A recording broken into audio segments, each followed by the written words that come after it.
चलो, जो मैंने परसों पढ़ाया था उसमें पहले टाइप के मैंने क्वेश्चन कराए थे जिसमें था आयु संबंधित प्रश्न। उसके लिए 2 क्वेश्चन मैंने होमवर्क में दिए थे। मैं नहीं कराऊंगी क्लास में, आप लोगों को वो खुद करना। जब आप करके लाओगे और डाउट पूछोगे तो डाउट में जरूर बताऊंगी, पर अगर आप लोग आए और आपने बोला कि बताओ मैम कैसे करना है, हमने नहीं किया तो मैं नहीं बताऊंगी, ध्यान रखना।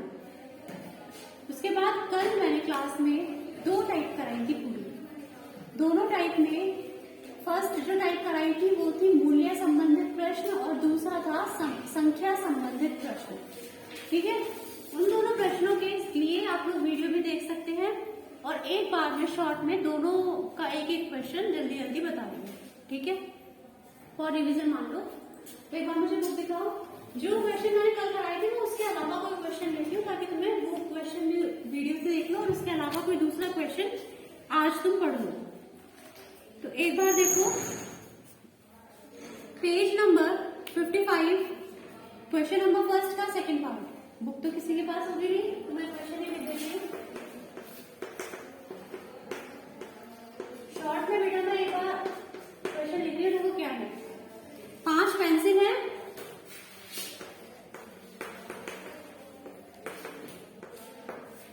और 7 कलम है, मतलब 7 पेन है।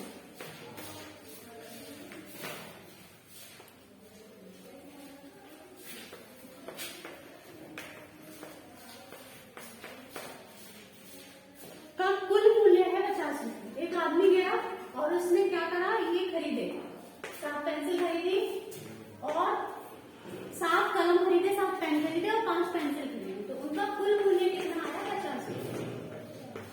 ठीक है, और उसने अगर 7 पेंसिल खरीदी और 5 कलम खरीदी तो उसने टोटल पैसे कितने दिए, 46 रुपीज।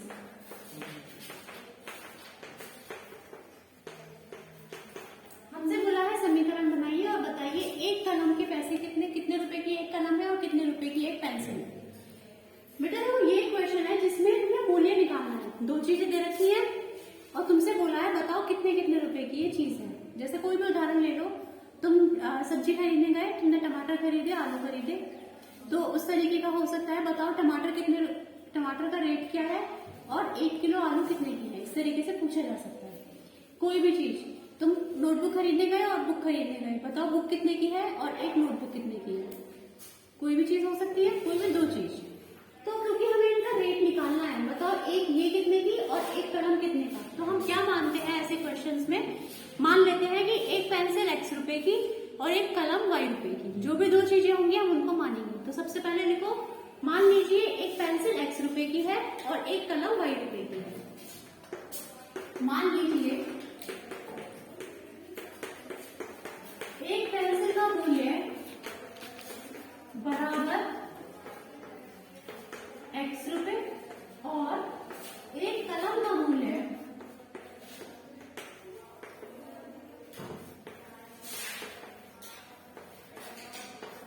बराबर Y।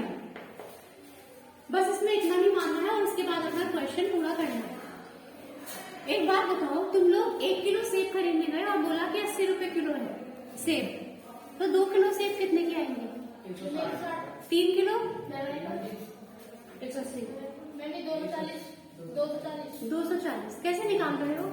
80 में 1 की गुणा करें तो 1 किलो का रेट आ गया, 2 की गुणा करें तो 2 किलो का रेट आ गया, 3 की गुणा करें तो 3 किलो का रेट आ जाएगा। इसका मतलब अगर मैंने बोला मान लो एक पेंसिल है 5 रुपए की, तो 5 पेंसिल कितने रुपए की होगी, 5 गुणा 5 25 रुपए की। एक पेंसिल है X रुपए की, तो 5 पेंसिल कितने रुपए की होंगी, 5X। एक कलम है Y रुपए का, तो 7 कलम कितने के होंगे, 7Y। ठीक है, 7Y गुणा करेंगे तो हम यहाँ पर ये लिखेंगे प्रश्न के अनुसार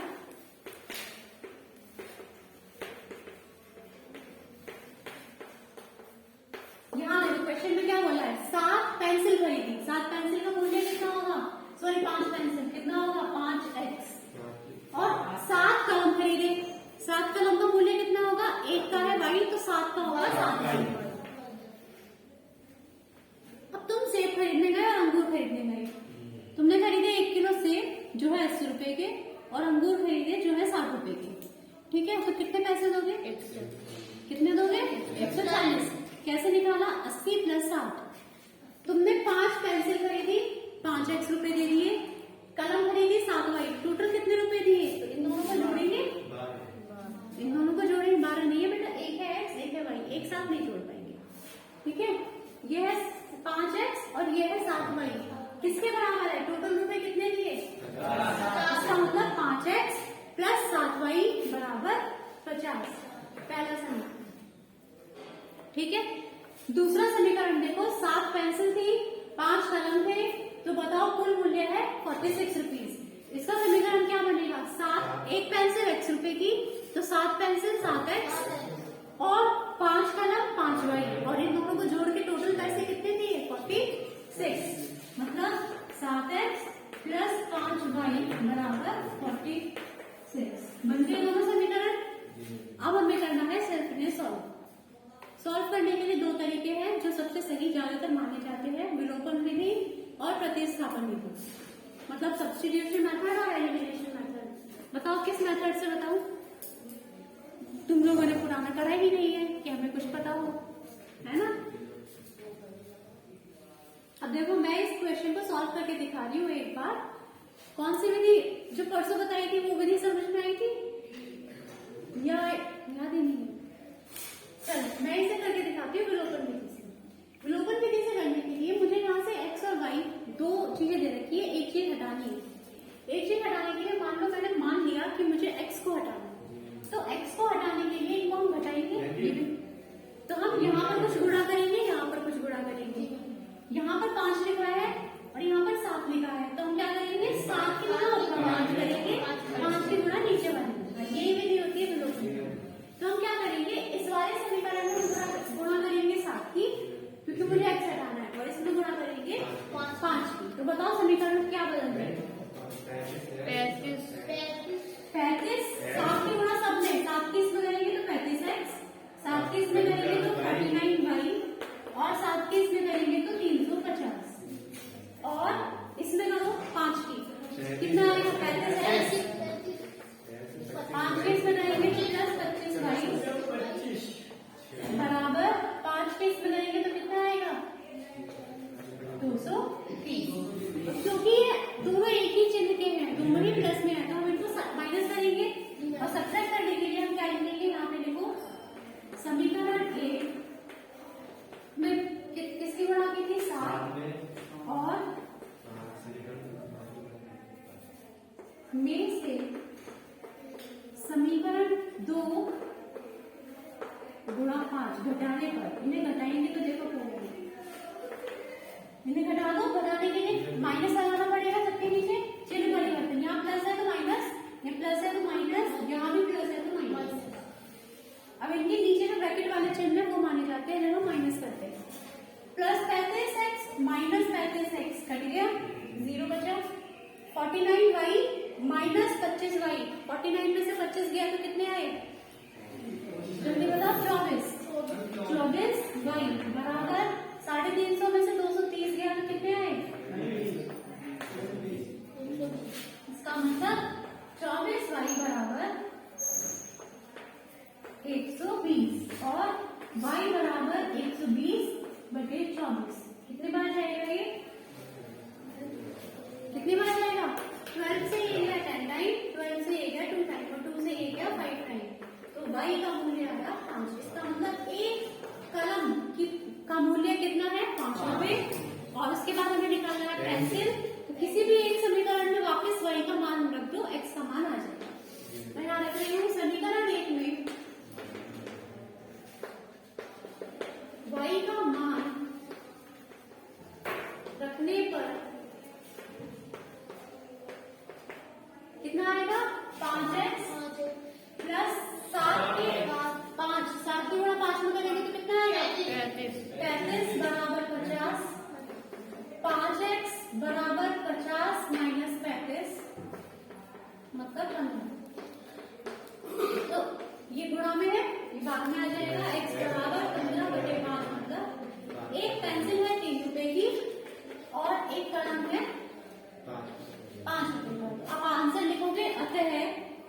एक पेंसिल का मूल्य कितना है 3 रुपए और एक कलम का मूल्य 5 रुपए है। ऊपर लिख देती हूँ, उतार दो जल्दी जल्दी।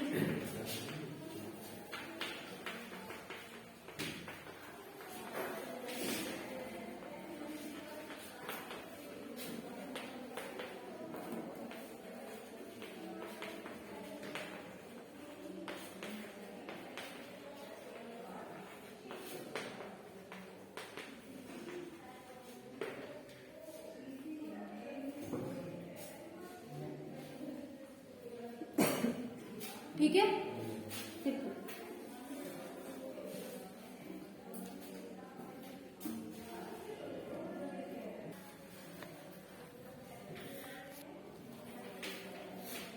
एक्सरसाइज 3.1 पेज नंबर 49 पर question number second and third homework में, page number 47 example number 2 homework में, page number 58 example number 9 homework में और page number 60 question number third का थर्ड पार्ट होमवर्क में।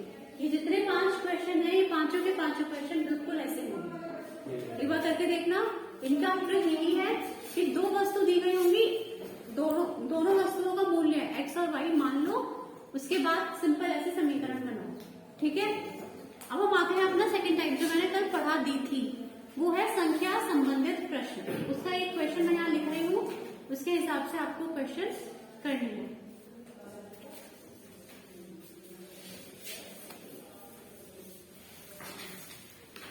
तो देखो संख्या संबंधित प्रश्न जो हमारी थर्ड टाइप थी, उसके लिए एक क्वेश्चन मैं ले रही हूँ एक्सरसाइज 3.2 का। एक्सरसाइज 3.2 खोल लो भाई जिसके पास बुक है, पेज नंबर 55 क्वेश्चन नंबर 1।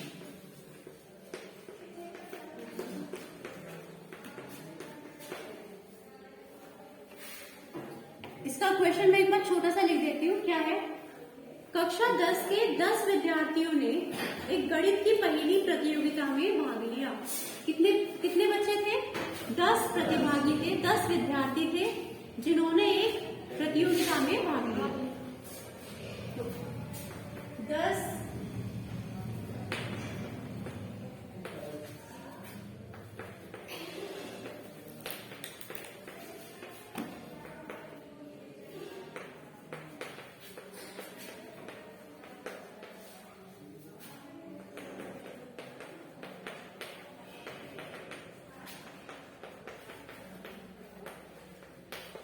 कितने बच्चे हैं? 10 विद्यार्थियों ने एक प्रतियोगिता में भाग लिया। यदि लड़कियों की संख्या लड़कों की संख्या से 4 अधिक हो, यदि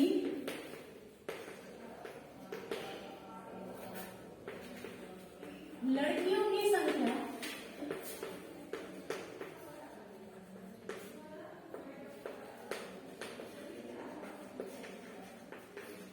लड़कों की संख्या से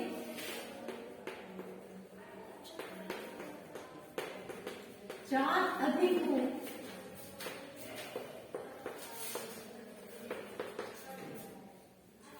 तो प्रतियोगिता में भाग लेने वाले लड़कों और लड़कियों की संख्या बताइए।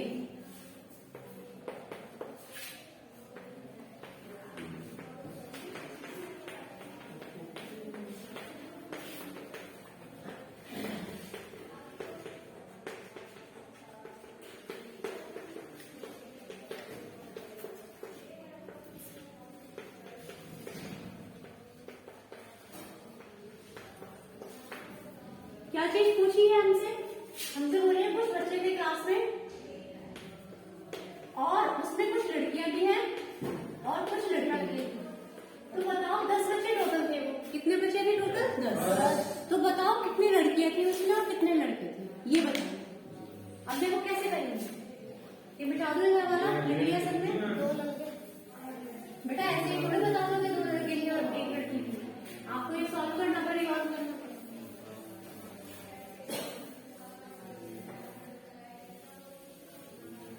ये भी इरेज करके हो गया सबका? जी हाँ।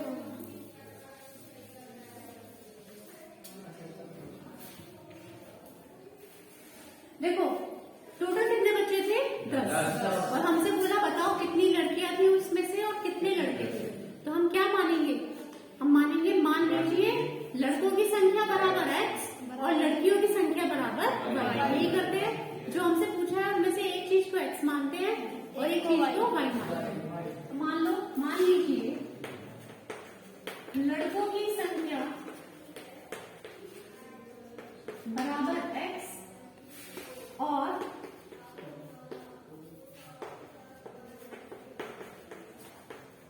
लड़कियों की संख्या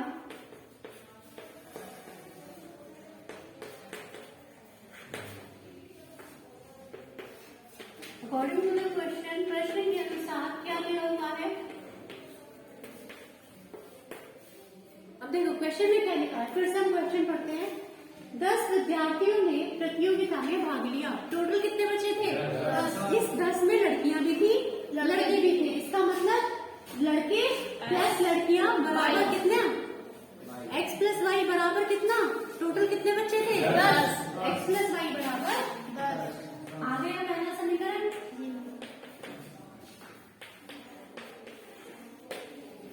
बन गया पहला समीकरण कि इन दोनों का योग लड़के प्लस लड़कियां बराबर 10। यही तो बोला है पहले समीकरण में। यदि, अब हम सेकंड वाला बनाते हैं। यदि लड़कियों की संख्या मतलब लड़कियां कितनी है? y। लड़कों की संख्या x से 4 अधिक है। कौन बड़ा है? लड़कियों की संख्या बड़ी है किससे? लड़कों की संख्या से। तो बड़ा कौन हुआ? लड़कियों के नंबर है ना, लड़कियों की संख्या। ये वाला है बड़ा, ये वाला है छोटा। तो हम क्या करेंगे? किस तरफ जोड़ेंगे? छोटी तरफ, x की तरफ जोड़ेंगे। और कितना छोटा है? फिर से पढ़ो। यदि लड़कियों की संख्या लड़कों की संख्या से कितना ज्यादा है? 4 अधिक। तो इन्हें बराबर करने के लिए कितना जोड़ना पड़ेगा? इस तरफ, कम वाली तरफ 4 बार नहीं 4। एक बार और पढ़ के दिखाती हूँ। देखो इन्होंने बोला लड़कियों की संख्या मतलब y, लड़कों की संख्या से कितनी ज्यादा है? 4। तो अगर लड़कों की संख्या में 4 जोड़ दो तो क्या मिल जाएगा? लड़कियों की संख्या कम में जोड़ दिया। इसका उदाहरण लो, मान लो लड़कियां तुम्हारी हैं, लड़के हैं 4। कितने लड़के हैं? 4। और चलो यहाँ पे कोई भी उदाहरण दो। जैसे मैंने एक उदाहरण दिया कि क्लास में लड़के हैं 10 और लड़कियां 4 ज्यादा हैं। तो लड़कियां कितनी होंगी? ज्यादा।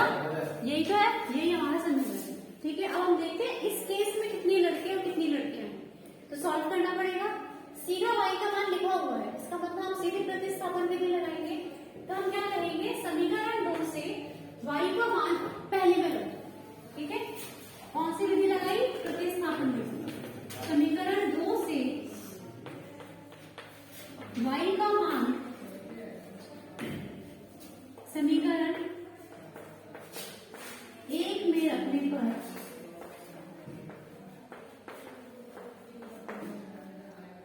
अगर मैं ये 1 में रखूं तो क्या होगा? y की जगह यहाँ क्या रखेंगे? x plus 4। सॉल्व करके दिखाओ। चलो जल्दी सब सॉल्व करो इसे प्रॉब्लम में। x का मान कितना आता है और y का मान कितना आता है? सॉल्व करके बताओ। इससे इजी इक्वेशन कोई नहीं हो सकती।